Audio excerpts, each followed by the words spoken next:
right. If you don't judge me, baby, then I won't judge you. Tell me this. What is your most embarrassing moment in your career so far? Ooh. Most embarrassing moment? Yeah. That was a good question. Come on, give it to us. I have, most embarrassing moment, I guess some years ago, I think I had a show. And, it was loud, it was packed. But see, a lot of people didn't pay attention. But in my head, it was an embarrassing moment. I was on stage and I was going in, and we loud, taking my shirt off, I'm feeling it. And I just literally forgot like 20 seconds worth of words. I know it was like a strong gap of what the fuck did I say right there? But I managed to play it off. You know what I'm saying? From it? I mean, I just stayed hype. I bounced around and yeah, woo, yeah, you know how you do it, yeah, go see that, yeah. And before they, they didn't pick up on it as well as they should have. Right. But I would say that would probably be an embarrassing moment simply because I think performing is like one of my stronger points. Mm-hmm. I wish I got to perform more. I used to perform more a little while ago. Hopefully the phone rang a little bit more. I get to perform some more. But I just love to perform. I love putting on a good quality show. I think, you know what I'm saying, when people pay to see you, people should get what they pay for. Exactly. You know what I'm saying? Exactly. Like, people should get what they pay for. I see these rappers now, and they get like, $30,000 a show, $20,000 a show. If you get $1,500 a show, $5,000 a show. And it's like these promoters pay us all this money. You come to the club and you sip your liquor and you know what I mean? And you get on stage and hand lip sing a couple songs, put the mic out, you know what I mean? And you leave. Right. And it's like, as a fan and an artist, when I sit back and think that what I like to see, that's how I like to perform. I like to be energetic. I like to interact with the crowd. I'm going to shake your hand. I'm going to jump out there with you. If I got the Moet belt, here, have you some. I'm here to entertain you. People pay to get entertained, not just to hear the song that they've been listening to in the car. Because they could go back in the car and turn the song back on. You know what I'm saying? That doesn't make it a show. Like when you see like way back, like LL Cool J, like they put on shows. Like David Banner was a guy I opened up a show for. Great shows, did great shows. Like certain artists, just very good at getting they point across in person. And I think that takes you a long way simply too. I hate to bring up Jay-Z again, but he's just another artist that puts on great shows. Mm-hmm. You know what I'm saying? If even when the guy don't have an album out, he's still able to tour for, not clubs, stadiums. Right. You know them stadium shows where you're doing 45 minutes with no vocals. You know what I'm saying? Right. A lot of people don't even realize how hard it is for a rapper to rap with no vocals. Mm-hmm. You're just rapping straight instrumental. We're hearing you if you fuck up. You know what I'm saying? Ain't no instrumental in the background. And you got 25 song sets. You got 25 hits. And you got to remember all 25 hits you did over the last 15 years. Yeah, it's hard. Yes. It's hard. In front of 40,000 people. It gets hard. So, shows like performing, I take that very, seriously. I think that was one of the oddest moments I had. Oh, right. That don't seem like too odd, though. I think a lot of them mess up every now and then. Yeah, I think so. I ain't the only one. Right. So far, what do you think is the highlight of your career so far? Since we know it's not over, but what's your highest? To me, I would say the highlight of my career would be I got a phone call from Jermaine Dupri about a year ago. Yeah. We're really not even just a phone. He flew me to Atlanta. He flew me down, and at the time I was in New Orleans, My guy 007, he was in Memphis. Just handed him a CD like he would hand anybody a CD. This my guy, he's dope. He's very dope. You should check him out. I'm telling you, he's dope. He's dope. He's dope. So he popped the CD in, he listened to it. And he hit Dub up. He was like, well, you like your guy, you know what I'm saying? He's dope. And I guess, you know, he flew me down, he flew Dub down. And I would say that this was the highlight of my career because I got a record deal out of it or something like that. But it was just, it was a turning point for me because I realized the type of music I had and how powerful it could be. Meaning that this dude has produced so many big records. You know, anybody from Mariah Carey to the TLCs to the Usher. You know, biggest selling album, The Confessions, the Criss Crosses, Bow Wow. You can name it. You know what I'm saying? And the type of music I make for him to understand it and respect it even enough to fly me to the first thing he says, shoes match the shirt, match the shades. That's me. And I was like, wow. First thing he said was a quote from one of the most pimpish songs I done ever recorded. It's a song called Married to the Game. And I was like, what the hell is he doing listening to this? You know what I'm saying? Like, what is he doing? Let alone walking up to me quoting it. Exactly. Like he was just riding in the car, just vibing out. Like, yo. So, you know, we had a good conversation. It was just real cool to chop it up with him. And it was cool to see that he was enthused about what I had to bring to the game, because he was just talking about some of the records, and he was like, man, I heard number 3, I heard number 4, he was like, man, I was still liking this shit. Like, he actually listened. Yeah, he listened. You know what I'm saying? It was just good to see somebody who was listening and who was open to the style of music I was making, because like I say, a lot of the stuff I make, people be like, well, that's too much. Like, you can't talk about that. Like, that won't work on the radio. Like, you know what I'm saying? Like, that same song I had on the radio in like 4 or 5 cities. And it was like, man, it was just good to see that somebody else believed in something like that. So, yeah, I would say that would be the highlight of my career so far. Okay, did he give you like any type of advice or anything as far as the music business goes? Like what did he, besides him quoting words from your song, what did he say to you that just made you be like, wow? Keep doing the same thing that you already doing.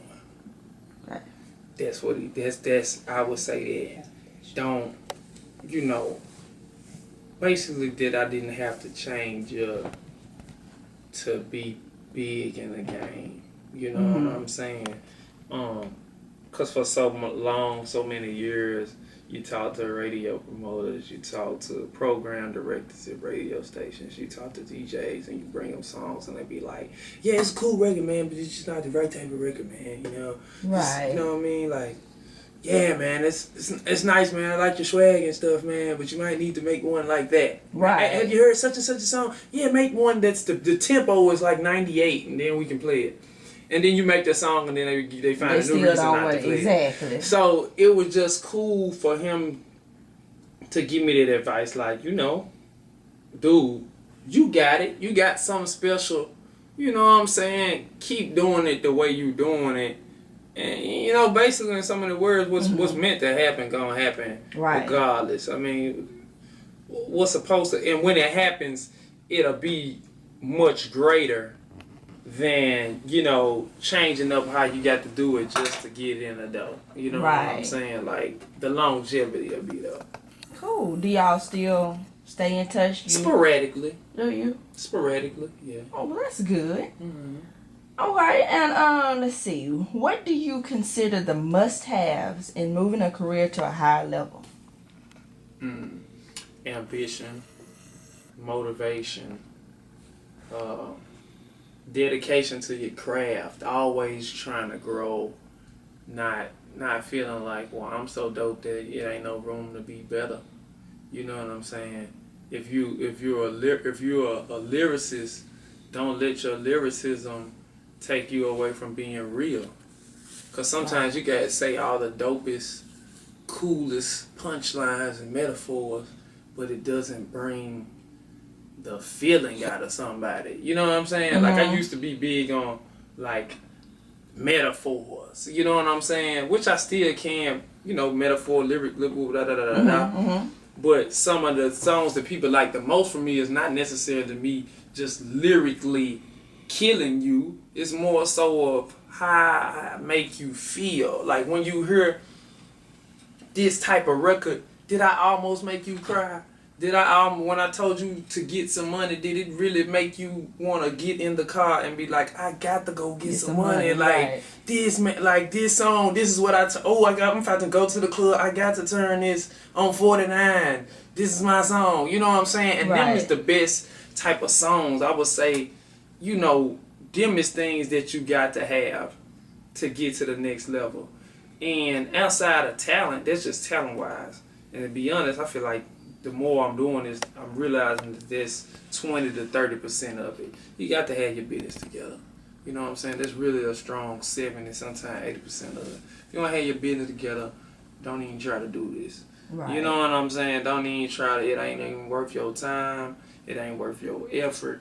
If you don't have a team of people who believe in what you're doing and some type of structure, some type of foundation, and some type of know-how to say, I gotta have my publishing together. I gotta have my company together. I gotta have, I gotta sit here and know how to talk to this man about my future. Because it's serious when you sit at the table and somebody and they say, well, sign right here, the next such and such years of your life gonna be signed to woo and you get 10% of that and you get your mechanical royalties, then don't worry about it, just sign right here. And you be like, okay. You know what I'm saying? So it's very important that you know the business side of the music as well. Yeah, of course. Because a lot of times you might be signing yourself to something that you could have done yourself. You know what I'm saying? Like I done dealt with distributors and all kinds of fools that didn't told me this and told me that, and then you be like a month later, you be like, okay, so what did you do? Like I could have put my own song on iTunes. Like what exactly did you distribute so much more that I had to pay you for this? And like, come on, man. You gotta listen to everything. You gotta understand things. If you don't, you'll wind up paying people for stuff that you could have did on your own. You'll wind up not paying your taxes. You'll wind up, in debt to record companies, getting out of a deal, paying to get out of deals. So many rappers now, you see these rappers, you be like, I'm trying to get a new situation. You get a new situation. A lot of people don't realize, you know what I'm saying? You might have to pay the label you was with $150,000 just to get out of that deal to go get some more money. You know what I'm saying? Right. And you've been fighting 3-4 years trying to get out of this deal. You finally can get out of it. You still got to pay him before you even go over here and make a new hit. Who's to say you're going to make another hit record for this new situation that you got? So it's just a lot of politics. And yeah, you got to have your business together and have a foundation outside of this music, because this music, it'll eat you up, it'll spit you out. You can dedicate your whole life to this, and you got to have some type of other structure outside of this shit to keep you level-headed, man. Like, it's so easy to put everything in one book and be like, oh, I gotta be a big rapper, and if I don't be a big rapper, I don't know what the hell else I'm gonna do. You better find what else you can do. Right. You know what I'm saying? Like, for real. In the meantime, like, that's true. That's the best advice I can give. Okay. Out of all the projects that you've done so far in your career, what I know a lot of them say, well, this project means this to me, and this one means this. Which one of your projects was you just said that this is it, this is my baby, this I'm going. This is my favorite. This is the dopest one. This is the one. Oh, I would say easily No More Mr. Nice Guy would be my favorite. Easily, because I did a lot of stuff before that, a lot of mixtapes, a lot of different, but I would say No More Mr. Nice Guy was like the best effort as far as it sounded more like an album than a mixtape. It had the club joints, the thought-provoking joints, just everything. You could just put that CD in, and 1 through 16, 17, you just ride. Ride. Whole day, just ride. And I feel like it's a gap in the game for that. I buy cat CDs now, like I get these new CDs and I be like, man, you got like 4 dope songs out of 17. Like, what is this? Why did I give you $11 for this? You know what I'm saying? So Yeah, no more Mr. Nice Guy. I feel like that joint will go down as a classic. I got a part 2 coming that's gonna go down as a classic. Like, that's all I'm trying to do. When you hear something from me, 5 years later, I want you to be able to put it in. You be like, man, this joint still riding. 10 years later, like, it's still riding. What he's saying is still relevant to what I'm going through right now. Right. That's it. That's it. Okay. Is there any advice that you want to give to up and coming artists or anybody that wants to be in this industry? Stay humble.